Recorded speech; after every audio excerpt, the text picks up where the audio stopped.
মানব হত্যার ভয়াবহতা আল্লাহ পাক রব্বুল আলামিন কোরআনের ভিতরে স্পষ্ট বলেছেন, ওমা কানা লিমুমিনিন আন ইয়াকতুলা মুমিনান ইল্লা খাতা।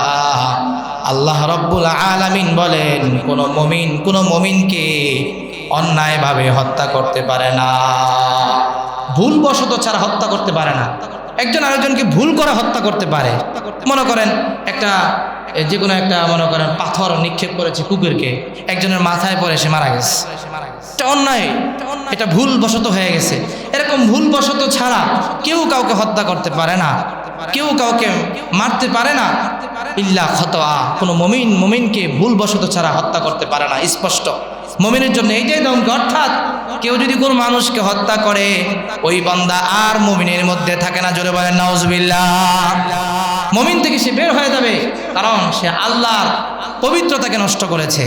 আল্লাহ তাআলা মানবকে পবিত্র বানিয়েছেন, সে পবিত্রতা সে নষ্ট করেছে, এজন্য মানুষকে হত্যা করা যাবে না। এরপরে আল্লাহ পাক রব্বুল আলামিন কোরআনের ভিতরে শাস্তি বয়ান করতেছেন, ওমাইয়াকুতুল মুমিনা মুতাআম্মিদান ফাজাযাউহু জাহান্নামু খালিদান ফিহা ওয়া গাদিবাল্লাহু আলাইহি ওয়া লা'আনাহু ওয়া আ'আদ্দা লাহু আযাবান আযীমা। আল্লাহ রব্বুল আলামিন শাস্তি বয়ান করতেছেন যারা মুমিনদেরকে ইচ্ছাকৃতভাবে হত্যা করবে। আল্লাহ পাক রব্বুল আলামিন বলেন ফাজাযাউহু জাহান্নাম খালিদান ফিহা। এক নম্বরে আল্লাহ তাআলা জাহান্নামে দিবেন, দুই নম্বর শাস্তি হলো চিরস্থায়ী জাহান্নামে থাকবে। অন্যান্য জাহান্নামীরা তো এক সময় না এক সময় সে জাহান্নাম থেকে বের হবে, কিন্তু আল্লাহ তাআলা বলেন ফাজাযাউহু জাহান্নামু খালিদান ফিহা, জাহান্নামে দিবেন এবং চিরস্থায়ী সে জাহান্নামে থাকবে। নাউজুবিল্লাহ বলেন। ওয়াগাদিবাল্লাহু আলাইহি ওয়া লা'আনাহু ওয়া আ'আদ্দা লাহু আযাবান আলীমা। আল্লাহ পাক রব্বুল আলামিন বলেন ওয়াগাদিবাল্লাহু আলাইহি, যে ব্যক্তি অন্যায়ভাবে কাউকে হত্যা করে ওই ব্যক্তি আল্লাহর গজবের ভিতরে পতিত হয়ে যায়, আল্লাহ পাক রব্বুল আলামিনের রোষানলে পড়ে যায়। নাউজুবিল্লাহ বলেন। কেউ যদি আল্লাহ তাআলার রাগের ভিতরে পড়ে ও ধ্বংস ছাড়া বিকল্প কোনো রাস্তা নাই। কথা বলেন ঠিক কিনা? গাদিবাল্লাহু আলাইহি ওয়া লা'আনাহু। 4 নম্বর শাস্তি হলো কেউ যদি কাউকে অন্যায়ভাবে হত্যা করে আল্লাহ পাক রব্বুল আলামিন এবং সকল ফেরেশতারা এবং সকল মানব এবং যত প্রাণী আছে সবাই তার জন্য লানত করতে থাকে। নাউজুবিল্লাহ বলেন। এর চাইতে বড় শাস্তি আর কিছুই না। কেউ কাউকে অন্যায়ভাবে হত্যা করলে ওলা আনাহু, আল্লাহ তাআলা তাকে লানত করতে থাকেন, ফেরেশতারা লানত করতে থাকে, মানব কুল তার লানত করতে থাকে, কারণ তার দ্বারা সমাজে গজব আসবে, আল্লাহর গজব আসবে। এই শাস্তিগুলো আল্লাহ পাক রব্বুল আলামিন কোরআনের ভিতরে বয়ান করছেন। সর্বশেষ আল্লাহ বলেন ওয়া আ'আদ্দা লাহু আযাবান আলীমা, তার জন্য আমি প্রস্তুত করে রেখেছি যন্ত্রণাদায়ক শাস্তি, মৌলিক যন্ত্রণাদায়ক শাস্তি আল্লাহ পাক রব্বুল আলামিন তৈরি করে রেখেছে। আল্লাহ নবী সাল্লাল্লাহু আলাইহি ওয়াসাল্লাম এই মানব হত্যার ভয়াবহতা প্রকাশ করতে গিয়ে বলেন আউয়ালু মা ইউকযা বাইনান নাসি ইয়াউমাল কিয়ামাতি ফিদ দামদিমা। আল্লাহ নবী বলেন কিয়ামতের ময়দানে আমার আল্লাহ মানুষ থেকে সর্বপ্রথম তার রক্তের হিসাব নেবেন, কেন তাকে হত্যা করা হলো। অন্য একটি হাদিস শরীফের মধ্যে আসছে নিহত ব্যক্তি হত্যাকারী এভাবে তার গর্দান ধরিয়া আল্লাহর কাছে বলবে আল্লাহ সে আমাকে কেন হত্যা করলো, সে আমাকে কেন দুনিয়া আলো বাতাস দেখার শক্তিটাকে নিভিয়ে দিল, আল্লাহ তুমি তার বিচার করো, তুমি তার বিচার করো। আল্লাহ পাক রব্বুল আলামিন আদল ইনসাফের বিচার করবেন, চূড়ান্ত পর্যায়ের জাহান্নামে বানায় দিবেন। নাউজুবিল্লাহ বলেন। স্পষ্ট হাদিসের ভিতরে আসছে তার গর্দান ধরিয়া আল্লাহর কাছে বলবো, আল্লাহ তাকে জিজ্ঞেস করেন সে আমাকে কেন হত্যা করলো, আল্লাহ তাকে জিজ্ঞেস করেন সে কেন আমাকে হত্যা করলো।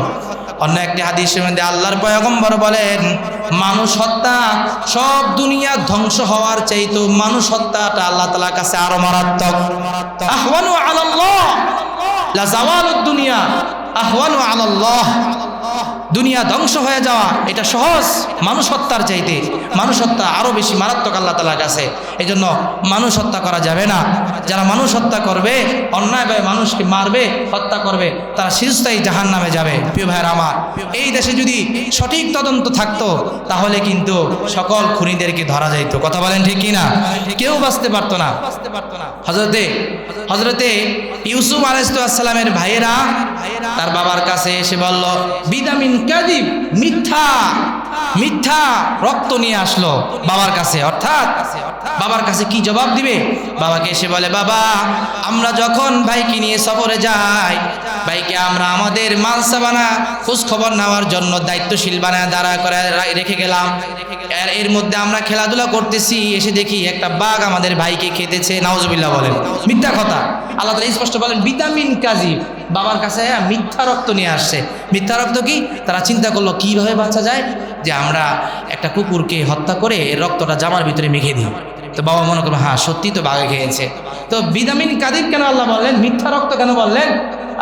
ইয়াকুব আলাইহিস সালাম বলেন, আহারে আমার সন্তান রে এমন বাঘে খাইলো, সুন্দর করে জামার মধ্যে থেকে খাইলো, জামাটা ছিল না। আল্লাহু আকবার বলেন। কি বুঝলেন? যারা হত্যা করবে তাতে কথার মধ্যে কাজের মধ্যে কোনো না কোনো একটা ভুল হবে। সেই ভুলকে যদি সঠিকভাবে তদন্ত করতে পারে, বাংলাদেশের কোনো হত্যাকারী ফাঁসির মঞ্চে ঝুলা ছাড়া থাকতে পারবে না। কথা বলেন ঠিক কিনা? সবাই ধরা পড়বে। সঠিক তদন্ত নাই। আজ টাকার কারণে পুলিশ ভিন্ন রাস্তায় হাঁটে, আজ ক্ষমতার কারণে অন্য মানুষ সেই ঘটনাকে মাজলুমের উপরে চাপিয়ে দেয়। মাজলুম ওই ময়না হত্যার ঘটনায় ইমাম মুয়াজ্জিনের উপরে চাপিয়ে দিয়েছে। ইমাম এর আগের দিন নাই, মেয়েটাকে মেরে আর কোনো জায়গা পায় না, দোতলায় রেখে দিছে। ইমাম মুয়াজ্জিনকে রিমান্ডে দেওয়া হলো। অথচ বাবার স্পষ্ট কথা, আমার স্ত্রীও সন্দেহের বাহিরে নয়। সুতরাং ওই ময়না তদন্তটা, ময়নার বিষয়টা যদি তদন্ত করা হয় সঠিকভাবে, ইনশাআল্লাহ তার খুনিকে বের করা যাবেই। এটা আল্লাহ বিধান রেখে দিয়েছেন যে খুন করবে, কোনো না কোনো কথায় কোনো না কোনো কাজে তার একটা না একটা ভুল ধরা পড়বে। সেই ভুলকে যদি তদন্ত করতে পারে তাহলে হত্যার রহস্য উদ্ঘাটন হবে। আল্লাহু আকবার বলেন। এর কারণ হচ্ছে আল্লাহ মানবের রক্তকে ভালোবাসেন, মানবের ইজ্জত আল্লাহর কাছে অনেক বেশি। এই জন্য আল্লাহ পাক রব্বুল আলামিন এই ঘটনা কোরআনে এমনি এমনি কিচ্ছার জন্য বয়ান করে নাই, এগুলো রাষ্ট্র পরিচালনায় লাগে। কিন্তু আমরা মনে করি কি হুজুররা কিসের রাষ্ট্রের কথা বলে, হুজুরের কি রাষ্ট্র চালাবে, কোরআনওয়ালারা কি রাষ্ট্রের কথা বলবে। হ্যাঁ, যতক্ষণ পর্যন্ত কোরআনওয়ালাদের কাছ থেকে রাষ্ট্রের থিওরি নেবেন না, আপনাদের অধপতন এভাবেই হবে। কথা বলেন ঠিক কি না? আপনি দাবি করতে পারবেন যে আমরা এই দেশে শান্তিতে আছি, সুখে আছি, আমার জান মাল ইজ্জত নিয়ে আমি শান্তিতে আছি? নাই। এর কারণ হচ্ছে আজ ইহুদি খ্রিস্টানদের বানানো তরিকায় আমাদের রাষ্ট্র চলে, ইসলামী ফর্মুলায় চলে না। ইসলামকে মানার চেষ্টা করেন, ইনশাআল্লাহ আল্লাহ শান্তি ইসলামের ভিতরে রাখছেন। কারণ যিনি আমাদের বানিয়েছেন তিনি আমাদের কল্যাণ কোনটা অকল্যাণ কোনটা তিনি আমাদের বিষয়ে জানেন। তিনি যে বিধান আমাদের দিবেন সেটা আমাদের জন্য কল্যাণ বয়ে আনবে। আল্লাহর বিধিবিধান মানলে এই দেশে শান্তি আসবে কি আসবে না বলেন? এই জন্য আল্লাহর বিধান মানতে হবে, আল্লাহর আইন মানতে হবে। সাহাবায়ে কেরাম আল্লাহর আইন মানার জন্য নিজের জীবনকে উৎসর্গ করেছেন এবং নবী করিম সাল্লাল্লাহু আলাইহি ওয়াসাল্লাম নিজে সে সফলতার কান্না কেঁদেছিলেন। কিতাবের ভিতরে লেখে পয়গম্বর আরবি সাল্লাল্লাহু আলাইহি ওয়াসাল্লাম যখন একেবারে মৃত্যু সজ্জায়, যে রাষ্ট্র যখন কায়েম হয়ে যায়, এটা যেন আল্লাহ নবী সচক্ষে দেখতে পারেন, আল্লাহ নবী যেন একটা জামাত দেখতে পারেন, আল্লাহ নবী যেন একটা শক্তি মুমিনের দেখতে পারেন, এটা নবীর শেষ ইচ্ছা ছিল। আল্লাহ নবী সাল্লাল্লাহু আলাইহি ওয়াসাল্লাম মৃত্যু সজ্জায় শায়িত হয়ে আছেন। হঠাৎ করে আল্লাহ নবী বললেন, দেখো তোমরা একজনকে নামাজ পড়াতে বলো, আমার পক্ষে নামাজ পড়ানো সম্ভব নয়। আল্লাহ নবী এতই অসুস্থ হয়ে পড়লেন, নিজে উঠে আর দাঁড়াতে পারেন না। এমন সময় আম্মা জান আয়েশা রাদিয়াল্লাহু তাআলা আনহা বলেন, ওগো পয়গম্বর, ওমরকে আপনি নামাজ পড়াতে বলেন, কারণ আমার বাবা আবু বকর বড় ভাঙ্গা দিলওয়ালা, আপনাকে অনেক মহব্বত করে, ভালোবাসে। সবাই মহব্বত করে, কিন্তু আবু বকরের ভালোবাসা মহব্বত হচ্ছে অন্যরকম। কথা বলেন ঠিক কিনা? ভাঙ্গা দিলওয়ালা ছিলেন, নরম দিলওয়ালা ছিলেন, নবীর প্রতি অনেক অনেক মায়া মহব্বত ভালোবাসা। ইদহুমা ফিল গার, নবীর সেই গুহার সাথী ছিলেন, কষ্টের সাথী ছিলেন এবং তিনি হিজরতের সাথী ছিলেন।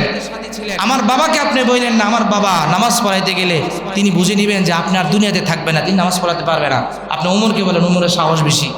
কিন্তু ওমরকে বলা হলো, ওমর বলে না আল্লাহর পয়গম্বরের উপস্থিতিতে আমি কখনো নামাজ পড়াতে পারবো না। এক এক করে সকল সাহাবীদেরকে বলা হলো, কেউ সামনে যায় না।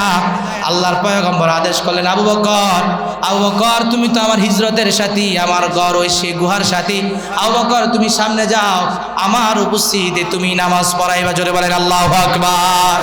আবু বকর নামাজে দাঁড়ায় গেলেন, নামাজে দাঁড়াইলেন। আল্লাহর পয়গম্বর আরবি সাল্লাল্লাহু আলাইহি সাল্লাম হাসতে হাসতে কান্না করলেন। বলে হাসতে হাসতে কান্না করে মানে খুশির কান্না আর কি। আল্লাহর নবী সাল্লাল্লাহু আলাইহি সাল্লামকে আম্মাজান জিজ্ঞেস করলেন, ওগো পয়গম্বর আপনি কান্না করেন কেন? বলে আয়েশা, এই কান্না হলো আমার খুশির কান্না। বলে কি খুশি? আমি নবী এই 63 বছর আমার একটা মিশন ছিল, একটা জামাত তৈরি করা, আমার মিশন ছিল রাষ্ট্র তৈরি করা। অর্থাৎ আমি নবী আজকে 100তে 100 সফল কাম, যে আমার বিপরীতে এক আবু বকরের ইমামতি সবাই মেনে নিয়েছে, ইসলাম সারা পৃথিবীর রন্ধে রন্ধে পৌঁছে যাবে। আল্লাহু আকবার বলেন। এই খুশিতে আমি কান্না করে দিলাম। প্রিয় ভাইয়ের আমার, সেই ইসলাম আমাদের কাছে আল্লাহ পাক রব্বুল আলামিন আমানত রেখেছেন। ইসলাম এমনি এমনি আসে নাই, আল্লাহ নবীর অক্লান্ত পরিশ্রম, চেষ্টা, ত্যাগ, এর বিনিময়ে ইসলাম আসছে। আজকে সেই ইসলামকে আমরা মানতে চাই না। শান্তি আমরা অন্য জায়গায় খুঁজি, অন্য জায়গায় শান্তি নাই। আল্লাহ তাআলা যে ইসলাম রেখে গেছেন, রাসূল করিম সাল্লাল্লাহু আলাইহি ওয়াসাল্লাম কষ্টের মাধ্যমে যে ইসলাম রেখে গেছেন,